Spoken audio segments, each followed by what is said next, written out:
আলৰছা flight 514 আছিল উদাচনীৰ পৰা ৰাছিয়াৰ মস্কোলৈ ঘৰুৱা নিৰ্ধাৰিত বিমানত থকা তুভলেভ Tu-154 যাত্ৰীবাহী জেট বিমান যিয়ে 2010 চনৰ 7 ছেপ্টেম্বৰত উৰি থকাৰ সময়ত সম্পূৰ্ণ বিদ্যুৎ বিকল হোৱাৰ পিছতো সফলভাৱে জৰুৰীকালীন অৱতৰণ কৰিছিল।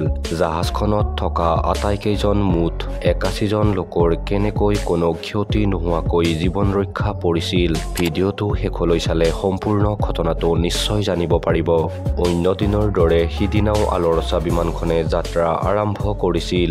সিদিনা উচিনস্কৰ ওপৰেৰে 10,600 মিটাৰ উচ্চতাত আছিল। তেতিয়া স্থানীয় সময় অনুসৰি 6:59 বিপদৰ প্ৰথম চিন লক্ষ্য কৰা হৈছিল। কিছু সময়ৰ পিছতে বিমানখনৰ বৈদ্যুতিক ব্যৱস্থা সম্পূৰ্ণৰূপে বিকল হৈ পৰে, যাৰ ফলত নেভিগেশ্যনেল ব্যৱস্থা আৰু বৈদ্যুতিক ইন্ধন পাম্প শক্তি হেৰুৱাই পেলায়। পাম্পসমূহৰ ক্ষতিৰ ফলত উইং টেংকৰ পৰা ফিউজেজন ইঞ্জিন ছাপ্লাই টেংকলৈ ইন্ধন স্থানান্তৰিত নহ'ল। তেতিয়া বিমানখনৰ হাতত 3,300 কিলোগ্ৰামৰ ব্যৱহাৰযোগ্য ইন্ধন আছিল।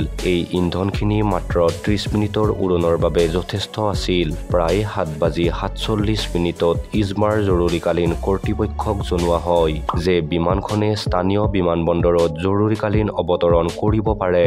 ইজমাৰ বিমানবন্দৰ পূৰ্বৰ বিমানবন্দৰৰ যিটো এতিয়া কেৱল হেলিকপ্টাৰৰ বাবেহে ব্যৱহাৰ কৰা হয় আৰু 1325 মিটাৰ দীঘল যদিও লেণ্ডিংৰ বাবে উপযুক্ত নহয়। তেতিয়া বিমানখনৰ ভিতৰত থকা সকলো মানুহক সন্মুখলৈ লৈ যোৱা হয়। বৈদ্যুতিক বিজুতিৰ ফলত ৰেডিঅ' ব্যৱস্থা, ফ্লেপ আৰু ছেটৰো ক্ষতি হয়। অৱতৰণ কৰাৰ তেতিয়ালৈ দুটা প্ৰচেষ্টা বাতিল কৰা হৈছিল। তৃতীয় প্ৰচেষ্টাত স্থানীয় সময় অনুসৰি 7:55 সফল জৰুৰীকালীন অৱতৰণ কৰা হয়। বিমানখনে ৰানৱে 160 মিটাৰত অতিক্ৰম কৰিছিল আৰু এই প্ৰক্ৰিয়াত কিছু ক্ষতিসাধনো হৈছিল। ফ্লেপৰ অভাৱৰ বাবে বিমানখনে ঘণ্টাত 190ৰ পৰা 210 কিলোমিটাৰ বেগেৰে অৱতৰণ কৰিছিল। কিন্তু ফ্লেপবোৰ হাইড্ৰলিকৰ দ্বাৰা চালিত বাবে আৰু ইয়াক চলোৱা ছুইচবোৰ বৈদ্যুতিক অভাৱৰ বাবে এইবোৰে একোৱে কাম কৰা নাছিল।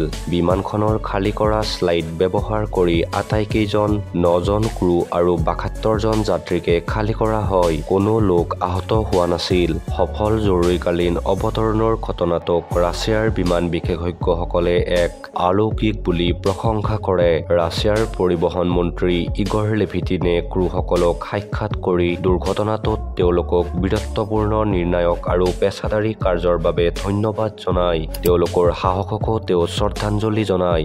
ৰাছিয়াৰ কৰ্তৃপক্ষই এই দুৰ্ঘটনাটোৰ সন্দৰ্ভত তদন্ত আৰম্ভ কৰে। 2010 চনৰ 14 ছেপ্টেম্বৰত প্ৰতিবেদনত কোৱা হৈছিল যে বেটাৰীবোৰ স্বয়ংক্ৰিয়ভাৱে অতিমাত্ৰা গৰম হৈ গৈছিল, যাৰ ফলত তাপীয় পলায়নৰ সন্মুখীন হৈছিল। ইয়াৰ ফলত সমগ্ৰ বৈদ্যুতিক ব্যৱস্থা, নেভিগেশ্যন ব্যৱস্থা আৰু ৰেডিঅ' ব্যৱস্থাৰ ক্ষতি হোৱাৰ বাবে এই ঘটনাটো সংঘটিত হৈছিল। গতিকে আজিলৈ ইমানেই।